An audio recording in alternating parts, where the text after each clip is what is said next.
കൂടുതൽ വാർത്തകളും വീഡിയോകളും കാണാൻ ഈ ചാനൽ സബ്സ്ക്രൈബ് ചെയ്യുക. കൂടെ ബെൽ ബട്ടൺ അമർത്തുക. Please subscribe our channel.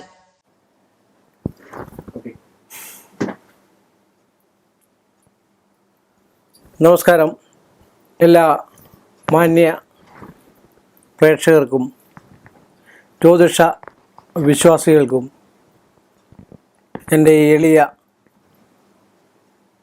എപ്പിസോഡിലേക്ക്, ഏഷ്യ ലൈവ് ടി വിയിലേക്ക് നിസ്സീമമായ സ്വാഗതം.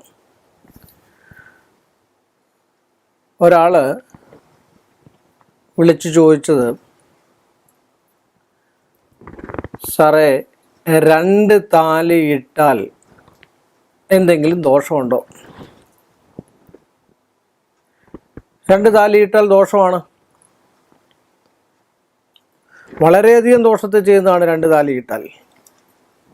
കാരണം അവരുടെ പിറന്നാൾ ദിവസം ഭർത്താവ് ഒരു മാലയും താലിയും കൂടെ മേടിച്ചു കൊടുത്തു. പഴയ താലിയാണ്, അത് മാറ്റി പുതിയൊരു താലിയുടെ വാങ്ങിക്കൊടുത്തു. അപ്പോൾ അവർ മാറിയും മറിച്ചും ഇങ്ങനെ മാറ്റി മാറ്റി താലി ഇട്ടുകൊണ്ടാണ് ഓരോ കാര്യങ്ങൾക്ക് പോകുന്നത്. പഴയ താലി ഊരി വെച്ച് ഇച്ചിരി വലുപ്പത്തിൽപ്പെട്ട പുതിയൊരു താലി. അപ്പോൾ അവർ എൻ്റെ അടുക്കൽ വിളിച്ച് ചോദിച്ചതെന്ന് വെച്ചാൽ, 2 താലിയും മാറിയിടുന്നതുകൊണ്ട് ദോഷമുണ്ട്. ദോഷം തന്നെയാണ്. താലി എന്ന് പറഞ്ഞു കഴിഞ്ഞാൽ അത്ര പവിത്രമായിട്ട് ഹിന്ദു ആചാരപ്രകാരം പവിത്രമായിട്ട് ചെയ്യുന്നൊരു കാര്യമാണ് അഗ്നിസാക്ഷിയായിട്ട് താലി ചാർത്തുക എന്നുള്ളത്. നല്ലൊരു മുഹൂർത്തത്തിൽ, ബഹുക്ഷേമമായിട്ടുള്ള ഒരു മുഹൂർത്തത്തിൽ ഐശ്വര്യവും സമ്പൽ സമൃദ്ധിയും കുടുംബജീവിതത്തിൽ ഉണ്ടാകാനായിട്ട് താലി എന്ന് പറയുന്നതായിട്ടുള്ള ഒരു സാധനം ഒരു സ്ത്രീയുടെ കഴുത്തിൽ അണിയിക്കുക എന്ന് പറഞ്ഞാൽ ജീവിതത്തിൽ ഒരിക്കൽ മാത്രമേ ഉള്ളൂ.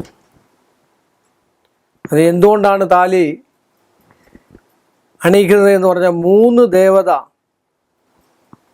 3 ദേവതകൾ താലിയിൽ വസിക്കുന്നു എന്നാണ് പറയപ്പെടുക. ആ ദേവതയെ സാക്ഷി നിർത്തിയാണ് താലി അണിയിക്കുന്നത്. അപ്പോൾ എങ്ങനെയാണ് മറ്റൊരു താലി കൂടെ നമ്മുടെ താലിയാകുന്നത്? ആദ്യം നമ്മൾ വിവാഹം ജീവിതത്തിൽ ഒന്നേ ഉണ്ടാകാവൂ.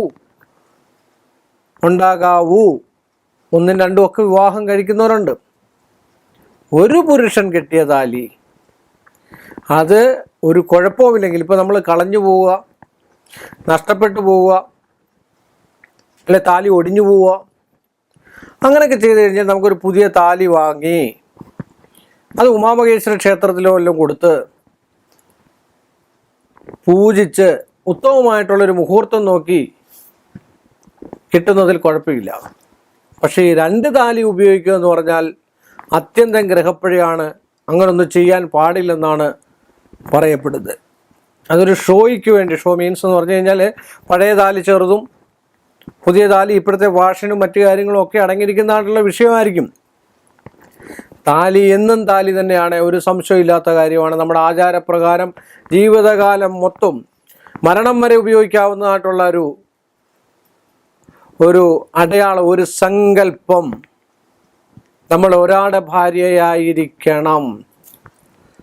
ഞാൻ ഇന്നാളിൻ്റെ വധുവാണ്, ഇന്ന പുരുഷൻ്റെ സഹധർമ്മിണിയാണ്.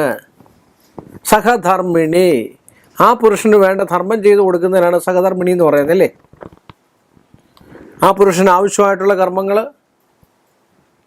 ആ പുരുഷൻ്റെതായിട്ടുള്ള, നമ്മൾ സ്ത്രീകൾ എല്ലാ കർമ്മങ്ങളും പുരുഷന് ഇപ്പോൾ അത് പറഞ്ഞു കഴിഞ്ഞാൽ തെറ്റാണെന്നേ പറയുള്ളൂ. കാര്യം പുരുഷന് സ്ത്രീ എല്ലാം ഒന്നാണ്, അതൊക്കെ ശരിയാണ്. എങ്കിൽ തന്നെയും ആചാരാനുഷ്ഠാനങ്ങൾ വഴി ഭാര്യ ഭർത്താവും ഭർത്താവ് ഭാര്യയും തന്നെയാണ്. അല്പസ്വല്പമെങ്കിലും ഭർത്താവിനെ നമ്മൾ ബഹുമാനിച്ചിരിക്കണം, സംശയമില്ലാത്ത കാര്യമാണ്.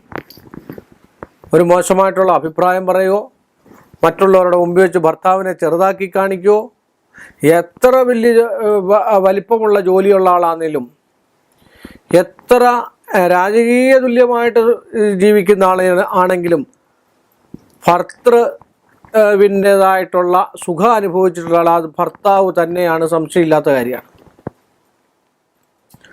ആ ഭർത്താവിനെ നമ്മൾ ജീവിതകാലം മൊത്തം അംഗീകരിക്കുകയും ബഹുമാനിക്കുകയും ചെയ്ത് അതിൽ വരുന്ന സന്തതി സന്താന പരമ്പരകൾക്ക് അത് കണ്ടാണ് കുട്ടികളും പഠിക്കുന്നത്. അച്ഛൻ അമ്മയോടെങ്ങനെ പെരുമാറുന്നു, അമ്മ അച്ഛനോടെങ്ങനെ പെരുമാറുന്നു, അമ്മയെ അച്ഛനൊരു വഴക്ക് പോലും പറയുന്നത് അല്ലെ മോശമായിട്ട് എന്തെങ്കിലും പറഞ്ഞാൽ തന്നെ സന്താനങ്ങൾ കേൾക്കാൻ പാടില്ലാത്ത അവരുടേതായിട്ടുള്ള സ്വകാര്യതയിൽ വെച്ച് മാത്രം വേണമെന്നാണ് എല്ലാ ആൾക്കാരും പറയുന്നത്. കാര്യങ്ങൾ കുഞ്ഞുങ്ങൾ കണ്ടത് പഠിക്കുകയാണ്, പിന്നീട് വീണ്ടും ഒരു തലമുറ വരികയാണ്. ആ തലമുറയിലെ ഭാര്യാഭർത്തൃ ബന്ധത്തിന് ഒലച്ചിലുണ്ടാകുമെന്നാണ് പറയപ്പെടുന്നത്. ആ ഒരു ഉത്തമമായിട്ടുള്ള കുടുംബവും ഉത്തമമായിട്ടുള്ള ജീവിത രീതി അർഹിക്കുന്നത് ബഹുമാനാർത്ഥമായിട്ട് ഒരു കുടുംബത്തിൽ ജീവിക്കാൻ വന്ന ഒരു സ്ത്രീയാണെങ്കിൽ അതൊരു ഉത്തമ ഭാര്യയുടെ കർത്തവ്യം ചെയ്തിരിക്കും എന്നുള്ളത് സംശയമില്ലാത്ത കാര്യമാണ്. അത് അവരുടെ അച്ഛനിൽ നിന്നും അമ്മയിൽ നിന്നും പഠിപ്പിക്കുന്നതായിട്ടുള്ള ഒരു സ്ത്രീയെ വിവാഹം കഴിച്ചു വിട്ടു കഴിഞ്ഞാൽ ആ സ്ത്രീയുടെ കുടുംബം, അപ്പോൾ ആ സ്ത്രീ പിന്നെ ആ ഭർത്താവിൻ്റെ കുടുംബത്തിൽ അംഗമായി. അവിടെയുള്ള ജ്യേഷ്ഠനിയന്മാരെയും അല്ലെ ചേട്ടത്തിമാരെയും അതാത് രീതിയിൽ കണ്ട് മുന്നോട്ട് പോകുന്നതാണ് ഒരു സഹധർമ്മിണി. സഹിച്ചും ക്ഷമിച്ചും ഒക്കെ എന്ന് പറഞ്ഞ് ഒരുപാട് ക്ഷമിക്കണമെന്നോ സഹിക്കണമെന്നോ അല്ല പറഞ്ഞിരിക്കുന്നത്. ഉത്തമമായ കുടുംബിനിയുടെ ലക്ഷണമാണ് ഇഷ്ടമുള്ള സമയത്ത് ആഹാരം കൊടുക്കുക, ഭർത്താവിനെ സംരക്ഷിക്കുക, എത്ര കണ്ട് തിരക്കാണെങ്കിലും ഭർത്താവിൻ്റെ ഇംഗിതങ്ങൾക്ക് വഴങ്ങുക, കുട്ടികളുടെ കാര്യങ്ങൾ നോക്കുക, കുട്ടികളെ പൂർവ്വമായിട്ട് പറഞ്ഞയക്കുക. രണ്ടുപേരും ഭാര്യയും ഭർത്താവും അന്യോന്യം ബഹുമാനം കൊടുത്ത് ജീവിക്കുന്നതായിരിക്കും ഒരു കുടുംബം. അതാണ് താലിയുടെ മഹത്വം. ആ താലി, 2 താലി ഇടുന്നത് ദോഷമാണെന്ന് തന്നെ എനിക്ക് പറയാനുള്ളൂ എന്ന് പറഞ്ഞുകൊണ്ട് ഈ ഒരു ചെറിയ എപ്പിസോഡ് ഞാനിവിടെ അവസാനിപ്പിക്കുന്നു. വീണ്ടും നമ്മൾ തമ്മിൽ കാണുന്നവരെ എല്ലാ മാന്യ പ്രേക്ഷകർക്കും എൻ്റെ വിനീതമായ നന്ദിയും കടപ്പാടും. കൂടുതൽ വാർത്തകളും വീഡിയോകളും കാണാൻ ഈ ചാനൽ സബ്സ്ക്രൈബ് ചെയ്യുക. കൂടെ ബെൽ ബട്ടൺ അമർത്തുക. Please subscribe our channel.